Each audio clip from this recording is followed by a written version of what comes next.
Good morning on this fine Tuesday morning of the 31st of December 2024. It's the last day of 2024, and it's been quite a year.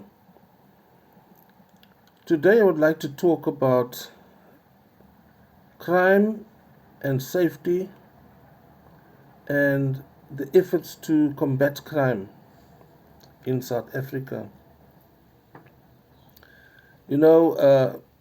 We constantly getting reports of robberies, smash and grabs, hijackings, assaults, and several other crimes in the country. And there's a strange situation that we're not really fully aware of the extent of the crime. In these recent days, I've been engaged with some friends and acquaintances, and it's at those times that you come across the real crime issues that are taking place around you. But if you're not interacting with anybody, some crimes and bad situations take place basically close to you, but you're not aware of it unless somebody is sharing about it. And one of the things that I discovered is that people are basically so inundated with crime and negative things like that they get to a stage of almost accepting it as a norm. They resolve to their faith. You almost get a look in their faces and their body language that it's so acceptable now because it's so common that they give up. There's almost a sense of no hope that it can change. And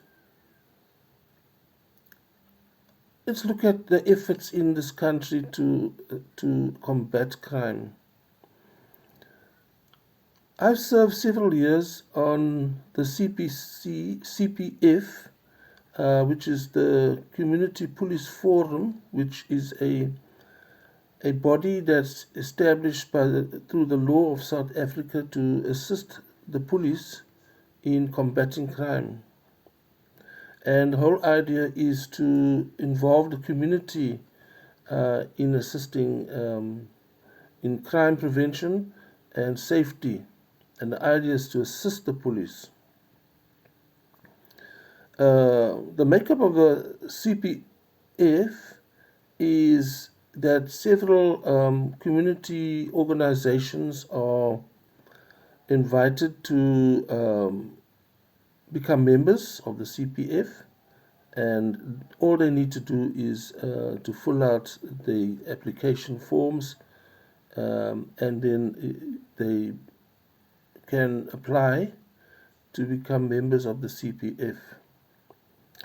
Organizations in the community that are basically involved or are invited to be involved are the ratepayers associations, the neighborhood watches, sporting bodies, churches, schools, etc.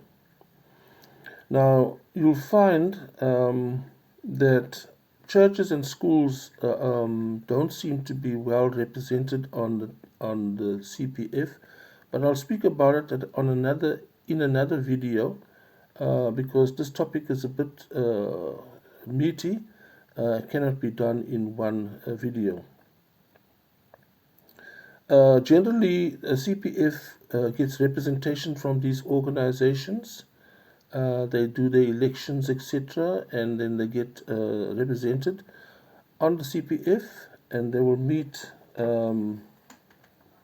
usually once a month at the police station or at a community hall, usually referred to as the precinct the police station. So the police station covers like 4 sectors or so, and each sector has the organizations that are represented on the CPF. And at these meetings, police representation is there, the police station commander, but we normally talk about the detective branch is also represented there, and VISPOL, for instance, which is short for police visibility, visible police. And these meetings are done to assist the police in their work, where the CPF looks at trends in crime in the area, look at stats, a breakdown of the various crime trends in the area, as to know how to respond effectively.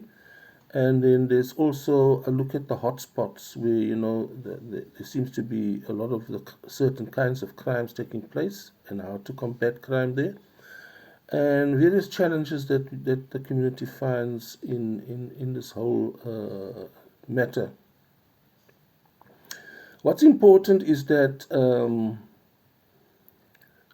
each body is autonomous, so the CPF itself is independent of the police. So the police have no authority to instruct the CPF what they need to do, and at the same time also the CPF, a community related organization, has no authority over the police. The police have their own command system. The police station commander, who's under the provincial police command, etc. So the whole idea is that it's about assisting, but whether it works or not in the various communities, it's interesting thing to look at, which I will perhaps do in another video. Because in some communities, the CPF and the police work very well together, and they succeed effectively. But in some areas, it's not really that effective. It's not working as it ought to. So the CPF, for instance, also has its elections, where from the body of organizations, they elect a chairperson to lead the committee or the forum, and there's then a deputy chairperson, a secretary, treasurer, and then there's also additional members who are elected to this forum or committee. And because it's a legal organization under safety and security, the CPF also receives some funding from the Department of Safety and Security. And so, as I said, I will not just go on into this topic, just a moment, in detail. I'll leave it for another video to look at, is the CPFs in the various communities working, and where it's not working and why. Well, a heads up on it is that you're getting daily reports, to come back to my first point, of smash and grabs, robberies, hijackings, which it's actually on a high rate now. The only thing is the strange anomaly of this whole situation is that in the communities, people are not really aware of the full extent of it. And then when people are talking about it, as I said, you pick up almost a picture of resolve or to the situation of they're hopeless to change it, because the police, for instance, are not so effective in preventing crime and dealing with criminal elements in the community. So I want to just leave you with that as a thought, and on the next video, hopefully I will actually elaborate more about the workings and the mechanics of what goes on in crime prevention. Thank you.